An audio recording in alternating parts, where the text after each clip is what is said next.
Hello, everyone. My name is Genadi Zagor, and welcome to a lecture recital about a wonderful composition by Modest Petrovich Mussorgsky. It's my honor and privilege to talk about this, and it's I just wanted to thank Anthony Beer, and I wanted to thank the entire organization of this wonderful series, and it wouldn't be possible without our crew here also, who spends lots of time, and I'm fortunate to be here and share with you all this information. I wanted to talk about pictures and probably for many musicians and the audiences, their first encounter with the pictures at an exhibition by Modest Petrovich Mussorgsky was probably a performance of this piece by a symphony orchestra. Pictures at an exhibition became very popular, not in their original piano version, but after Ravel's orchestration, commissioned by the legendary conductor Serge Koussevitzky in 1922. Mussorgsky did not have any intention to orchestrate this piece. Today we have over 650 recordings of the piano version since the first piano roll recording produced by the Russian pianist Gavril Romanovsky in 1910, and more than 700 recordings of the orchestra version we can find in music stores since the first orchestra recording in 1930, conducted by Serge Koussevitzky and Boston Symphony Orchestra. Several different arrangements ranged from transcription from acoustic guitar by Kazuhito Yamashita to more sophisticated arrangements, such as those by the British rock group Emerson, Lake and Palmer in their 1971 album, an electronic music adaptation by Isao Tomita in 1975, several arrangements for jazz and cabaret ensembles, as well as numerous transcriptions for accordion. In addition, there are also virtuosic versions for trombone and piano by Christian Lindberg, and a heavy metal arrangement of the entire suite by German band Mekong Delta. These achievements demonstrate huge popularity of the pictures at an exhibition throughout the world. Mussorgsky, with his natural gift of seeing and hearing things out of the ordinary, gave an incomparable spark for musicians and inspired pianists to go further and dive deeper into the ocean of non-traditional approaches in interpretation. Mussorgsky also gave new ideas for the future generation of talented composers like Debussy, Stravinsky, Shostakovich, and Prokofiev, and inspired them to create incredible and new compositions. However, Pictures at an Exhibition was originally written for piano, and the ideas which Mussorgsky had in mind when he conceived this monumental composition for piano solo have to be followed. Performance of this work brings several challenges that reflected in the interpretation by different pianists. During the winter of 1870, Vladimir Stasov, music critic, writer, musicologist, entrepreneur, and founder of the Mighty Handful, arranged meeting of Mussorgsky and Victor Gartman. Mussorgsky and Gartman became friends, but their friendship was very short. As a token of mutual esteem, Gartman gave composer a drawing of two Polish Jews. Gartman died suddenly from a stroke on July 23, 1873, at the age of 39, and devastated Mussorgsky described his feelings in the letter to Stasov. "What a terrible blow! Why should a dog, a horse, a rat live on, and creatures like Gartman must die?" Immediately after passing of Gartman, Stasov organized an exhibition of more than 400 Gartman's works in the Academy of Fine Arts in St. Petersburg on February 12, 1874. Mussorgsky described the process of composition in the letter to Stasov on June 12, 1874. "My dear General, Gartman is boiling as Boris boiled. Sounds and ideas have been hanging in the air. I am devouring them and stuffing myself. I barely have time to scribble them on paper. I'm writing my number 4. The links are good on Promenade. I want to finish it as quickly, as securely as I can. My profile can be seen in the interludes. I consider it successful to this point. The titles are curious. Promenade in modo russico.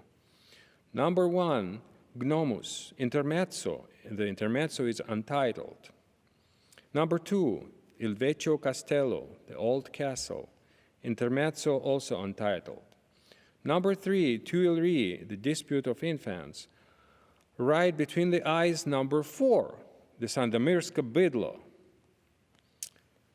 which is also untitled. It's Between Us. How well it is working out. I embrace you and I take it that you bless me. So give me your blessing. Mussorgsky. On July 1st of 1874, Stasov wrote to Rimsky-Korsakov, "Mussorgsky has positively completed and written the last stroke of this piece on Gartman. The second part you don't know at all, and there, I think, are the very best things."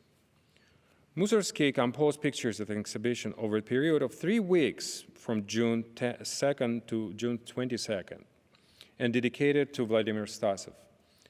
The cycle consists of 10 characteristic pieces with 5 interludes between the numbers, free from sonata form and inspired by the Russian history, Russian folklore, and other nationalist themes. The manuscript of the pictures at an exhibition preserved in the manuscript department of the Saltykov-Shchedrin State Public Library in St. Petersburg, and access to it is very limited. In the late 1920s, famous Russian painter Vasily Kandinsky, who taught for several years at the Bauhaus Higher School of Construction and Design, made a stage composition to music by Mussorgsky. Kandinsky took another step towards translating the idea of the monumental art into life when he staged pictures at an exhibition with his own sets and lights, color, and geometrical shapes for characters. On April 4th, 1928, the premiere at the Friedrich Theater in Dessau was a tremendous success. The music was played on the piano. Unfortunately, the original stage sets have not survived. All that has remained are 16 watercolors of Kandinsky, and now they kept at the Pompidou Center. There is also the piano reduction, which belonged to Felix Klee, Paul Klee's son, who assisted Kandinsky in that project. This unique document details nearly every bar with instruction as to what was supposed to go on the stage. Talking about performance history, no record of the public performance pictures at an exhibition during Mussorgsky's lifetime exists. The first record of a public performance is of Mikhail Tushmalov's partial orchestration on November 30, 1891. Grigory Beklemyshev was the first pianist to perform pictures on a concert stage in 1903. As I mentioned earlier, acclaimed Russian pianist Gavril Romanovsky made his first piano roll recording of pictures at the Velta Mignon Company in January 1910. The piano rolls of Gavril Romanovsky preserved in Simonton collection at the UCLA Library.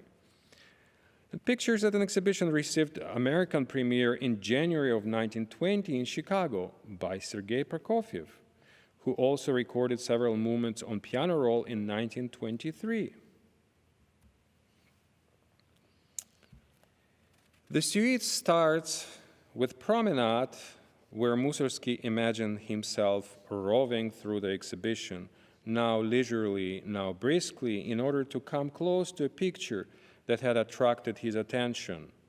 and at the time sadly thinking of his departed friend.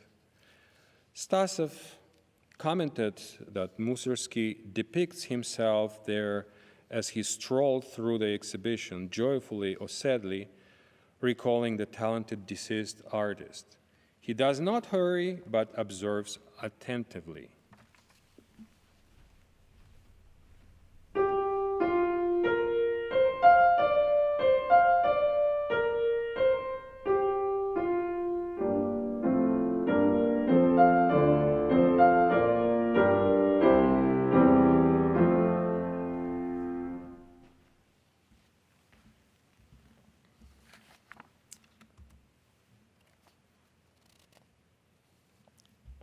Gnomus, this is second piece in the cycle, which is a first picture. And Stasov commented on this picture, Gnomus, a design of a child toy, which was a decoration of a Christmas tree placed at the Christmas party held at the Academy of Art in 1869. It is something in the style of the fable Nutcracker, the nuts being inserted into the gnome's mouth, a sketch depicting a little gnome clumsily running with crooked legs.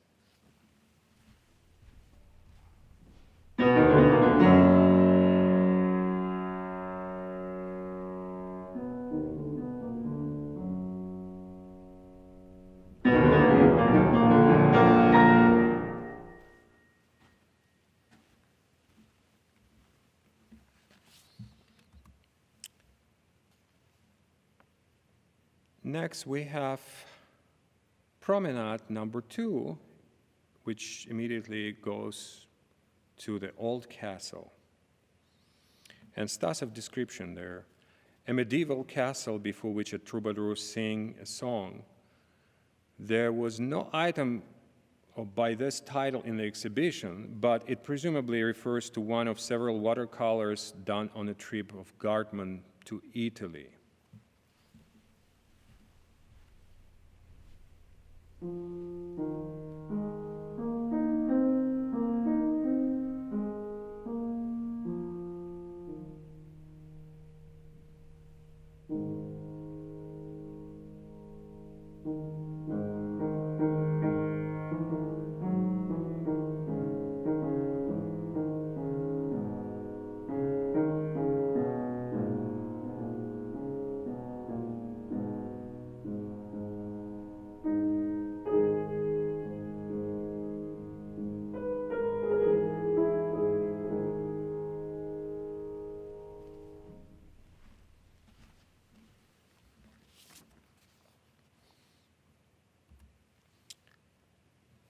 Next picture, also we have interlude right before the Tuileries.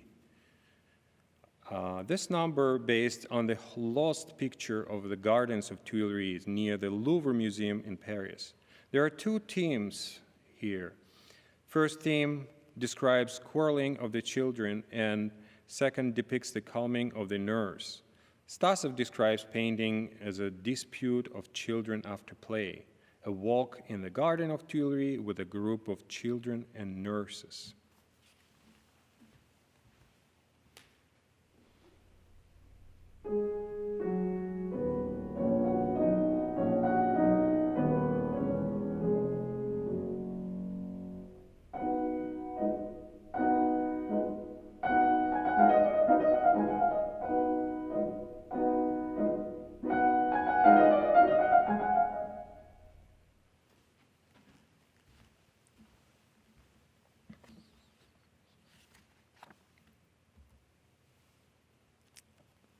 Next picture is Sandomierska bydlo.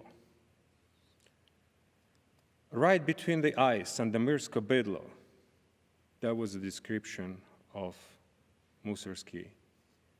And Stasov commented, a Polish cart on enormous wheels drawn by oxen.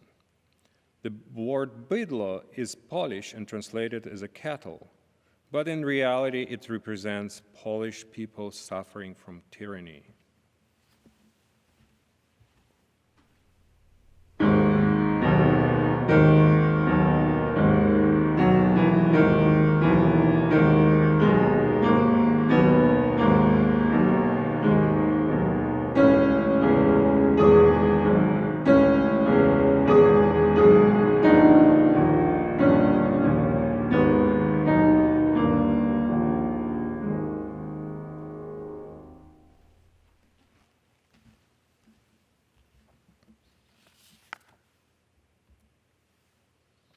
Next picture, we have a ballet of unhatched chicks.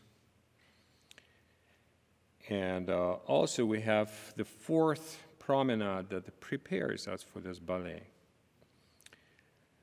Ballet of the Unhatched Chicks is a response to one of 17 Gartman illustrations for the ballet Trilby with choreography by Petipa and music by Julius Gerber. Stasov commented, Gartman's design for the decor of the picturesque scene in the ballet Trilby. Child dancers portray canaries enclosed in eggs as in suit of armor, with canary heads put on like helmets.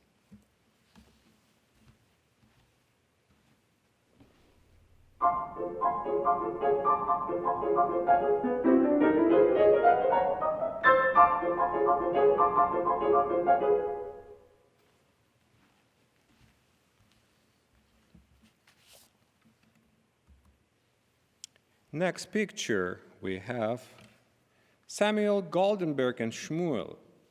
Mussorgsky owned two drawings by Gartman entitled A Rich Jew Wearing a Fur Hat and A Poor Jew, Sandomir's.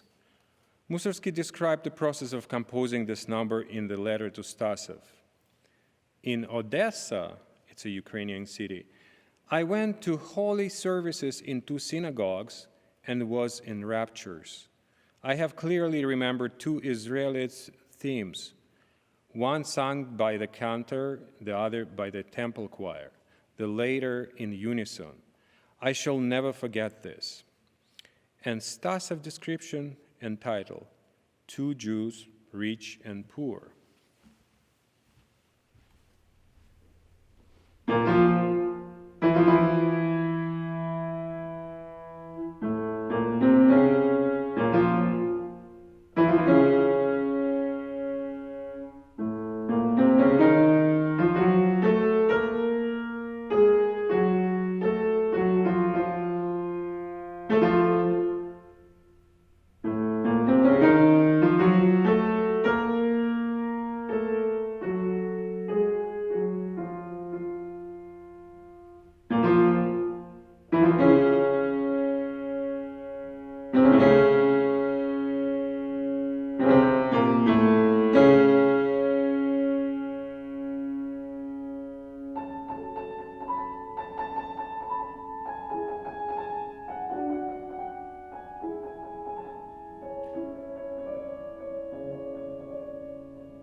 Next, we have, again, interlude, which is promenade number 5, which prepares us for the marketplace at Limoges. Mussorgsky added some imagined conversation in the margin of the manuscript. Great news! Mr. Pimpant de Panta Pantaleon has just found his cow. Yes, madam. That was yesterday. No, madam, that was the day before yesterday. Oh, yes, madam, the beast ran around on the neighborhood. Oh, no, madam, the beast did not run around at all. And Stasov commented, French women quarreling violently in the market.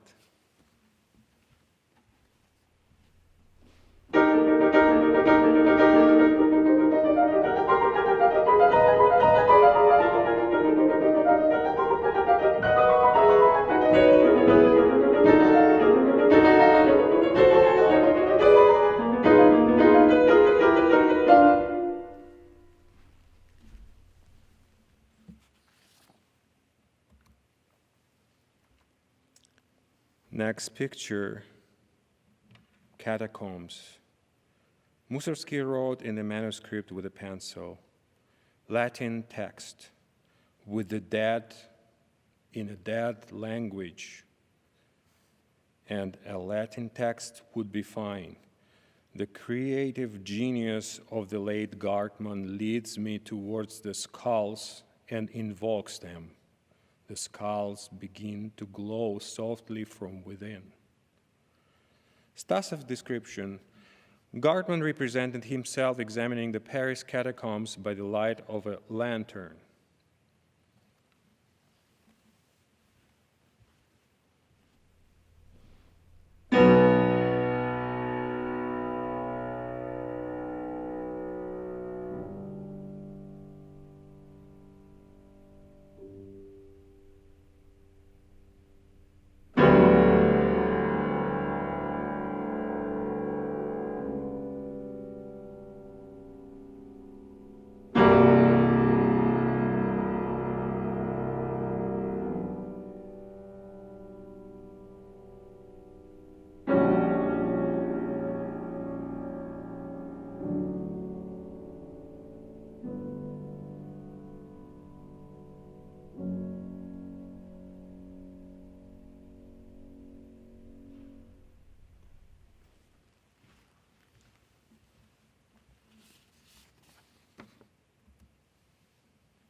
Next picture, the hat on hands, legs of Baba Yaga.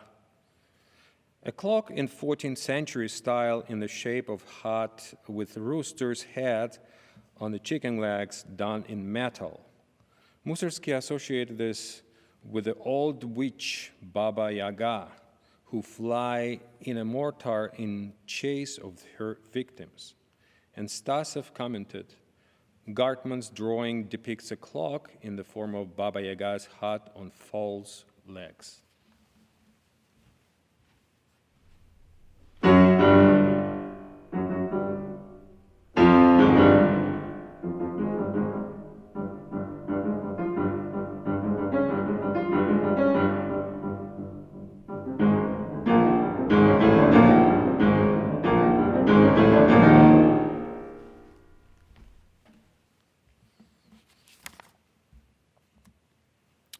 And we're coming to the last picture, the heroic Golden Gate in the old capital of Kiev, a design for a series of stone gates that were to have replaced the wooden city gates to commemorate the escape of Tsar Alexander II from assassination.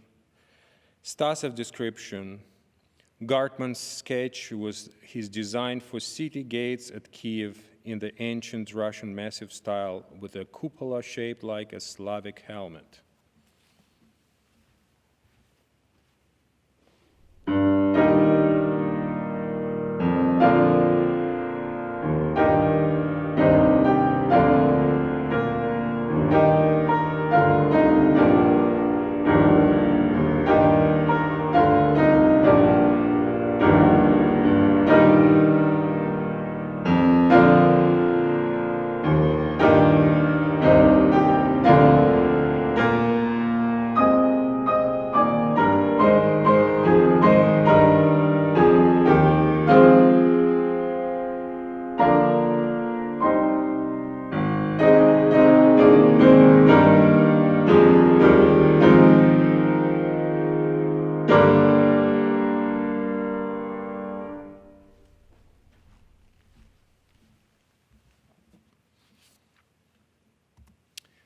I wanted to talk about the piano editions of the Mussorgsky pictures in the exhibition. In 1886, 5 years after Mussorgsky's death, Rimsky-Korsakov published this cycle in revised version. Rimsky-Korsakov reworked pictures in order to make a proper technique in compositional writing. All attacca indications were deleted, and interludes, which Mussorgsky had referred to as intermezzi, without titles, in this letter to Stasov entitled Promenade. Mussorgsky titles not correctly translated into French. Some material in the manuscript, which Mussorgsky was covering with the tape in order to work on them later, still not had been included in the original text. This is not a correct version of the manuscript, which contains misreadings and errors. From the obvious dynamic suggestion by Rimsky-Korsakov, we can mention the pianissimo markings in Bydlo, where in Mussorgsky manuscripts it was written fortissimo. Ravel used Rimsky-Korsakov edition for his orchestration.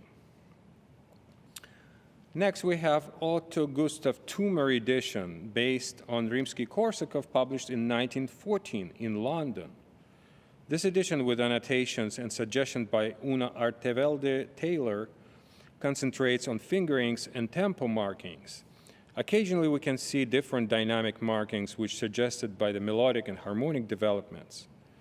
This second edition, prepared with attention to the smallest details of the phrasings and characteristic descriptions. Next edition by Harold Bauer. British pianist Harold Bauer, after 1 year of studies with the legendary Jan Paderewski, started to concertize in Paris and later in Russia during the 1893 and 1894. He was teaching at Manhattan School of Music and became famous for his master classes at the University of Miami. In 1922, he published his own transcription of pictures, which also based on the edition of Rimsky-Korsakov. He made several alterations in this arrangement for the purpose of clarity in the registers and reduced some thick harmonies in Limoges and Baba Yaga. Next edition we have by Pavel Lam. Pavel Lam, complete edition of Mussorgsky works in 1931, gives us chance to look through Mussorgsky annotations. During the process of composition, Mussorgsky would scratch some passages and chords and cover them with a tape, which gives us impression that he was working very rapidly. Several annotations made by pencil and in the manuscripts of pictures and exhibitions signed by Mussorgsky in order to publish as soon as possible. It is very hard to explain why pictures published only 5 years after his death. Latest edition of Pictures at an Exhibition by Christoph Flamm, published in 2013 and prepared from the holograph, and consists both editions by Rimsky-Korsakov and Pavel Lam. This edition also includes bibliographical references, suggestions on performance practice, and critical commentaries in English and German. Talking about the piano recordings that I chose for today's lecture, we have 8 incredible recordings by wonderful pianists of 20th century, and we can go over all of them. One of the greatest composers and pianists of the 20th century, Sergei Prokofiev, made recording of several movements of the Pictures at an Exhibition in 1923 on the piano rolls of the Aeolian Company in New York City. His performance characterizes profound understanding of the musical material, listening and noticing every nuances and changes in the harmonies. He makes a statement in consistency of the tempo markings. Prokofiev's interpretation of Bydlo in Ballet of the Unhatched Chicks shows us not just the talent of an incredible pianist, but also a thorough vision of the composer. Next recording by Beno Moisevich. He's the greatest master of the piano, and his recording in 1945.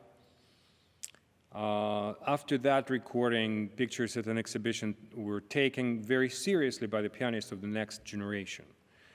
Beno Moisevich was a close friend of Sergei Rachmaninov, and he had an amazing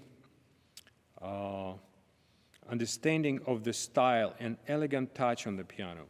His interpretation of Pictures at an Exhibition, very energetic, and he achieves perfect fluidity in the melodic lines.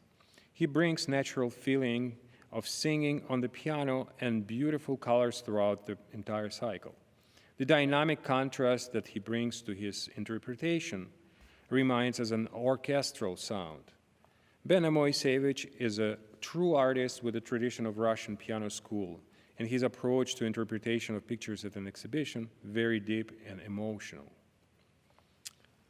Vladimir Horowitz, live recording in his own version of the work from the Carnegie Hall in 1951, is one of his most controversial recordings. Horowitz is a true last romantic of the piano. He had an unbelievable career as a pianist, playing Baroque, classic, romantic repertoire. He premiered new compositions by Scriabin, Rachmaninoff, Barber, Kabalevsky, Prokofiev, Poulenc, and many other composers of the 20th century. His rendition of the pictures at an exhibition, probably the most outrageous transcription of this piece I have ever heard. He uses a wide range of colors, different registers, overtones, and theatrical elements, which we can only imagine through careful listening of this live recording. Images that Horowitz creates in his interpretation are mind-boggling. Exhilarated audience shouts bravo at the end of this electrifying performance. William Capell was born in New York City on September 20, 1922, and he studied with Olga Samarov in Juilliard. He won Philadelphia Orchestra Youth Contest in 1940 while still at Juilliard. And the following year, he won both the Naumburg and Town Hall Endowment Awards. His live recital from the Frick Museum in March 1953, where he played pictures in the exhibition, probably one of the greatest performances of extremely high standard. William Capell brings one of the most rhythmically focused, committed, poetic, and passionate performances of pictures at an exhibition. Unfortunately, Capell lost his life tragically in a plane crash in October 1953 at the age of 31, returning to the US from his concert tour of Australia. Byron Janis was born in Pennsylvania to Jewish parents of Russian and Polish descent on March 24, 1928, and he studied with legendary Joseph and Rosina Levin in Juilliard. When Janis was 16, Vladimir Horowitz heard his performance of Rachmaninoff Concerto No. 2 with the Pittsburgh Symphony conducted by 15-year-old Lorraine Mazel and invited Janis to work with him. Janis studied with Horowitz for 4 years. In 1960, Janis was selected as the first American to be sent to the Soviet Union and made sensational debut with Moscow Philharmonic Orchestra under baton of Kirill Kondrashin. Byron Janis had been suffering from severe arthritis throughout much of his long career. The painful and crippling condition eventually required surgery of his hands. However, he recovered sufficiently to resume performing. Byron Janis' 1961 recording of pictures at an exhibition is wonderfully vivid and alive in terms of music making. Janis is not only technically brilliant, but also an excellent communicator. He has the rare ability to present and to penetrate to the heart of the music and communicate to listener in the most intimate and imaginative way. Maria Yudina was born to a Jewish family on September 9, 1899, and she studied in St. Petersburg Conservatory with legendary Anna Yesipova, Leonid Nikolaev, and later with Felix Blumenfeld, who was a teacher of Vladimir Horowitz. Her classmates included Dmitry Shostakovich, Vladimir Sofronitsky, and Yudina is one of the greatest women pianists of the 20th century. Her repertoire is staggering and includes complete works by Rameau, Bach, Beethoven, Mozart, Haydn, Schubert, Schumann, Stravinsky, Bartók, Hindemith, Krenek, Webern, Berg, Schoenberg, Stockhausen, Boulez, and many, many others. She is a true icon of Russian piano school. Yudina's 1967 recording of pictures at an exhibition, very dramatic. At the same time, she brings soulfulness and intimacy in her performance. She feels every nuance and intricacies in response to the smallest details in music. This is truly a wonderful piano playing by a greatest woman who became favorite pianist of Joseph Stalin. Sviatoslav Richter was born on March 20, 1915, near Zhytomyr, Ukraine. Unusually, he was largely self-taught. His father only gave him a basic education in music. And at the age of 20, Richter decided to study with Heinrich Neuhaus, a famous pianist and piano teacher at the Moscow Conservatory. After audition, Neuhaus whispered to a fellow student, "This man is a genius." Richter considered one of the most important and prominent pianists of the 20th century. His repertoire, enormous, and specifically pieces of the Russian composers became an iconic in Richter's interpretation.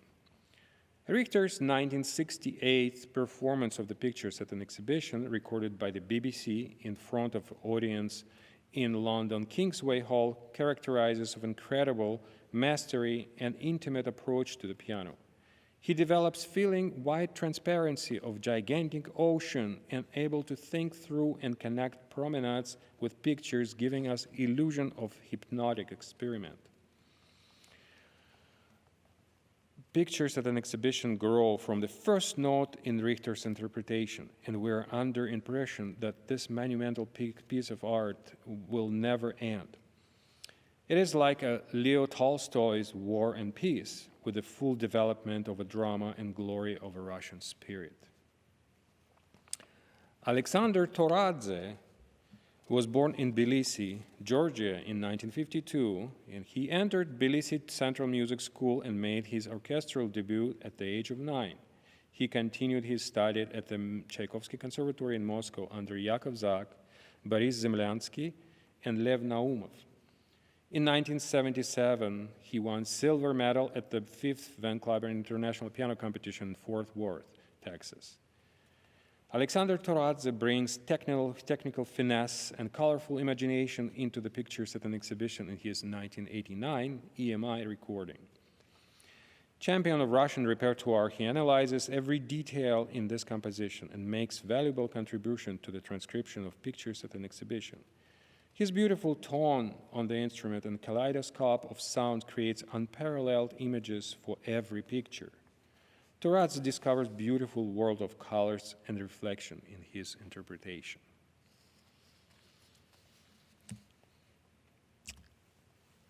Now we can talk about comparing some interpretation of two movements from the pictures in the exhibition. And those are the pianists, Prokofiev, Moisevich, Horowitz, Kapell, Janis, Yudina, Richter, and Toradze will be playing for you.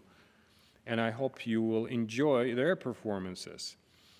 And we can talk a little bit more about their interpretation. Comparing several recordings of Bydlo, I have noticed that pianists following different editions. As we can see in the manuscript, Mussorgsky indicates fortissimo with intention to capture the mood and character of this piece. In addition, we have evidence of Mussorgsky describing this movement in the letter to Stasov, right between the eyes, number 4, the Sandomierska Bydlo. As you can see, there are discrepancies in the Rimsky-Korsakov edition. Sergei Prokofiev's interpretation of Bydlo, probably the most original, he imitates unevenness of spinning wheel, which definitely brings us closer to the real character of this movement.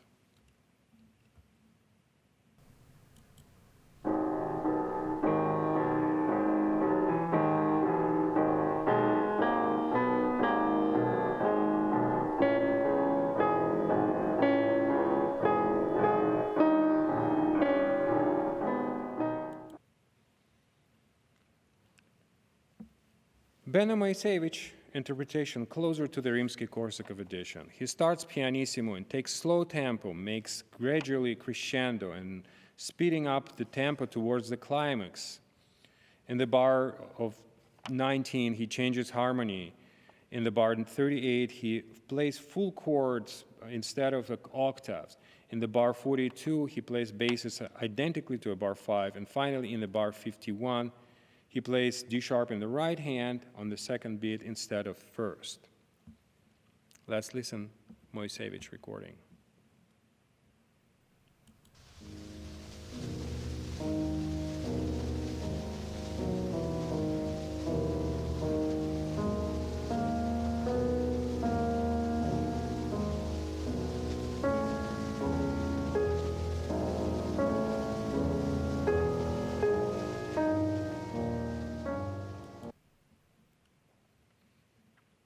Vladimir Horowitz, the most outrageous interpretation of Bidla, portraying an old man walking with a cane as he gets angry and angry towards the climax of the piece and destroyed everything around him. Horowitz doubling chords, octaves, and adds arpeggiato to every downbeat to make this picture even more real. Let's listen to Vladimir Horowitz.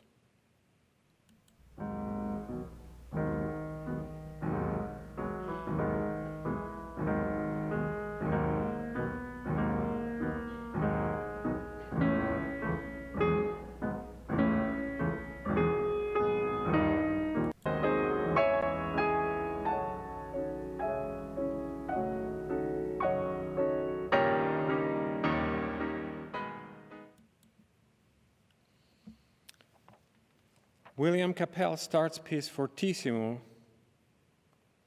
as Mussorgsky intended, right between the eyes, alternating short 8 notes in the bass with arpeggiato. He makes differences in the dynamic by making sudden crescendo and diminuendo. Let's listen, William Capell.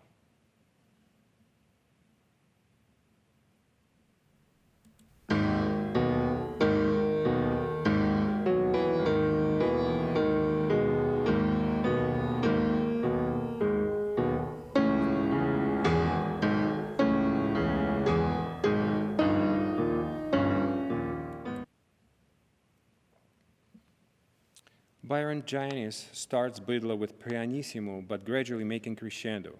His melody, always clear, in the bar 31, he changes harmony from D major to tritone, which makes feeling of a discomfort. Let's listen Byron Janis.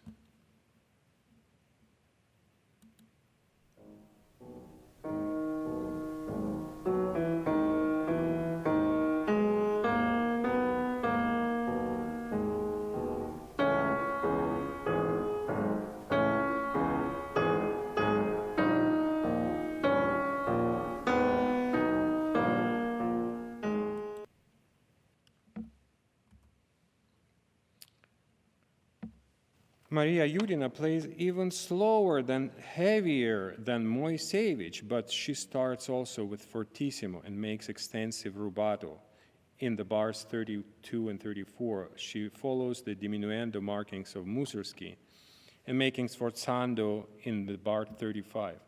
However, she ignores piano markings in the bar 47 and continues with forte until bar 53, which makes this movement even more tragic. Let's listen, Maria Yudina.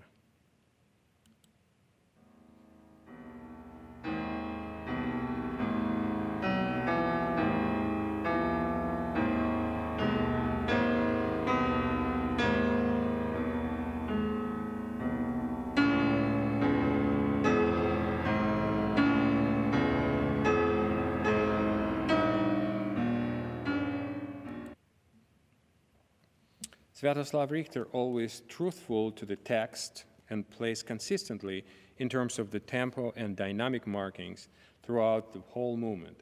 However, he does not follow Mussorgsky diminuendo markings in the bar 32 to 34. Let's listen Sviatoslav Richter recording.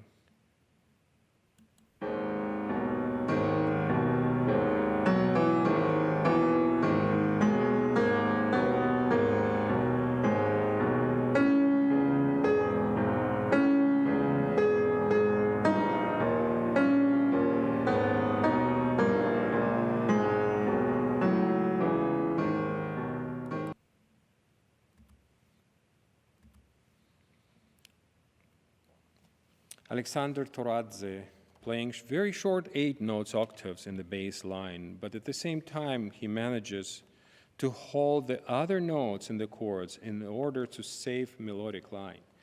His interpretation is similar to Horowitz, with adding harmonies in the bass register and alternating chords between different registers. Let's listen Alexander Toradze recording.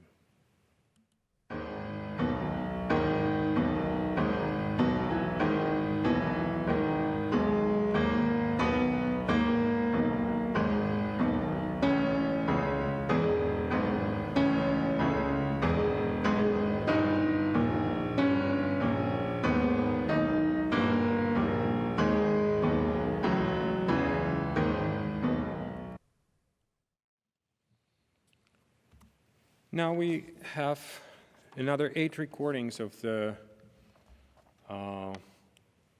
Ballet of Unhatched Chicks, played by the same pianist, and we go through all of them. Prokofiev plays Ballet of Unhatched Chicks with very short articulation and with the same unevenness as Bidlo, which makes a truly an amazing picture of chicks turning around, falling, and getting up. This is one of my favorite interpretations of the chicks. Let's listen, Prokofiev.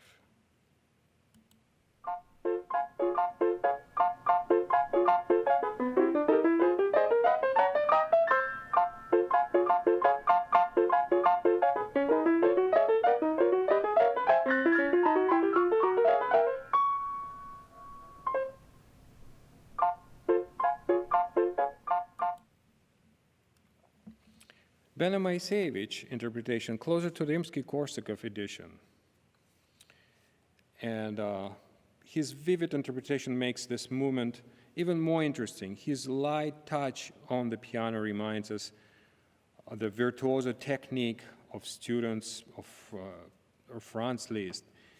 In the trio, he plays the right hand 1 octave higher, which makes it even more beautiful. Let's listen. Beno Moiseievich recording.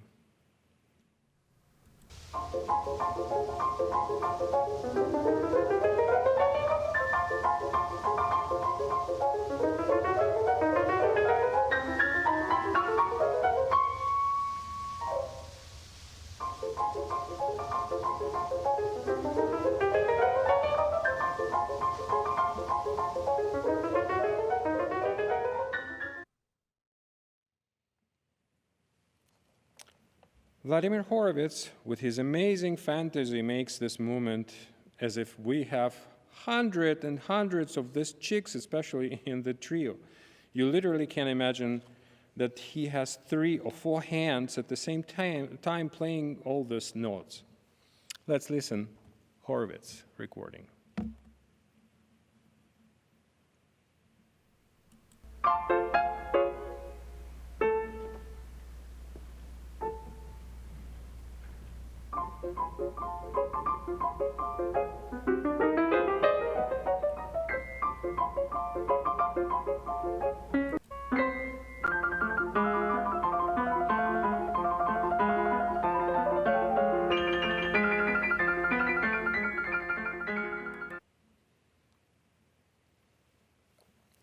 William Capell, very virtuosic in his approach by playing faster than anybody, but at the same time he manages to tell everything in this short movement. Let's listen, William Capell.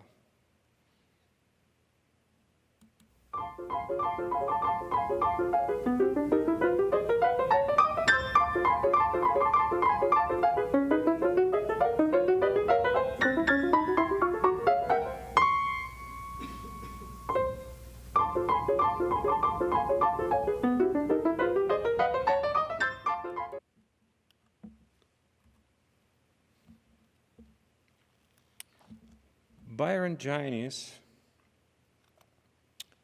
light touch reminds us that he was a student of Horowitz, and it paid off. Let's listen, Byron Giannis' recording.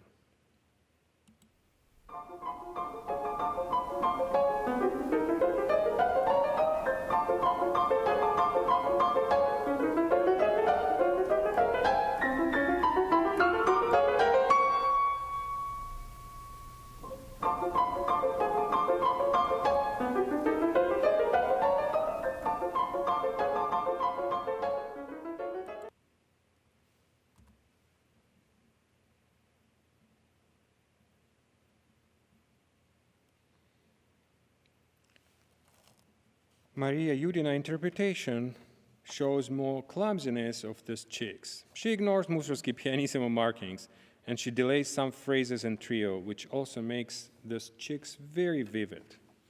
Let's listen, Maria Yudina.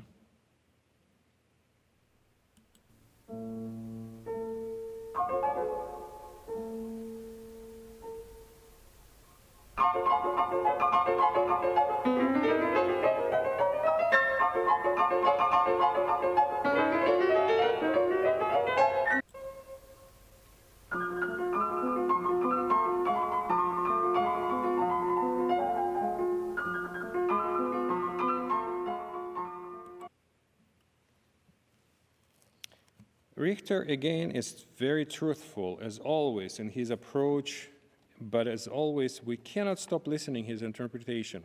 It is so convincing. In trio, he takes slower tempo and shows an incredible technique of playing long trills. Let's listen Sviatoslav Richter.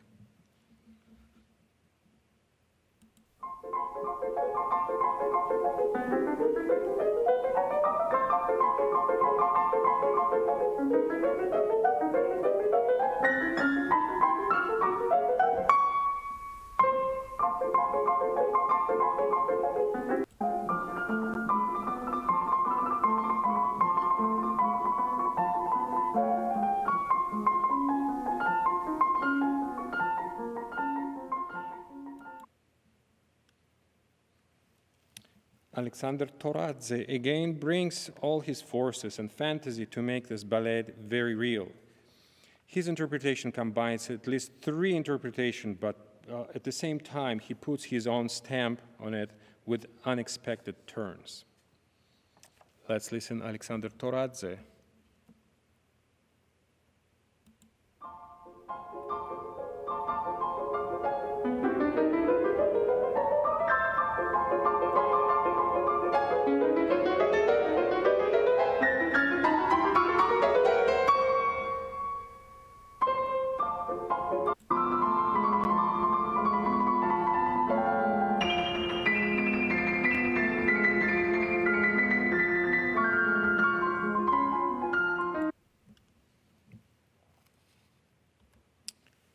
In conclusion, I just wanted to say a couple words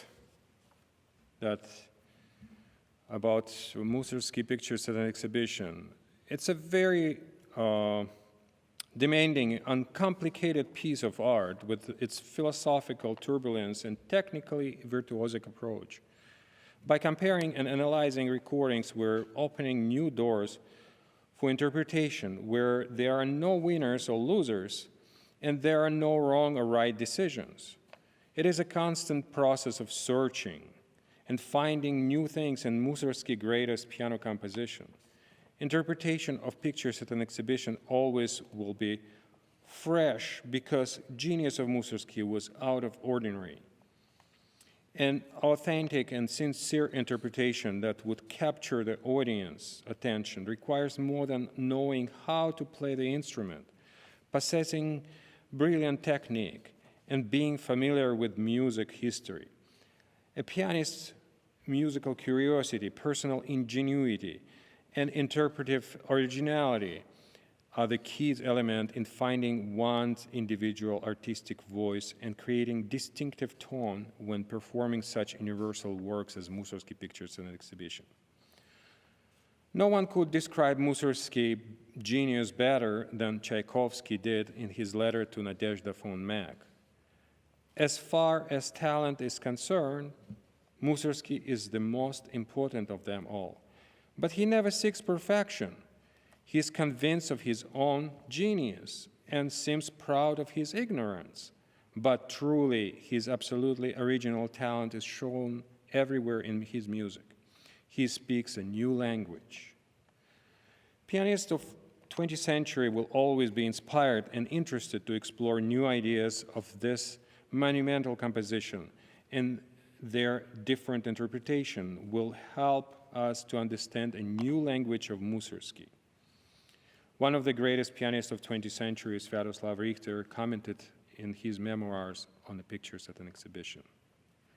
I reject the orchestral version of this work and hate it, but I consider it the first and best Russian piano work. Amen. Thank you.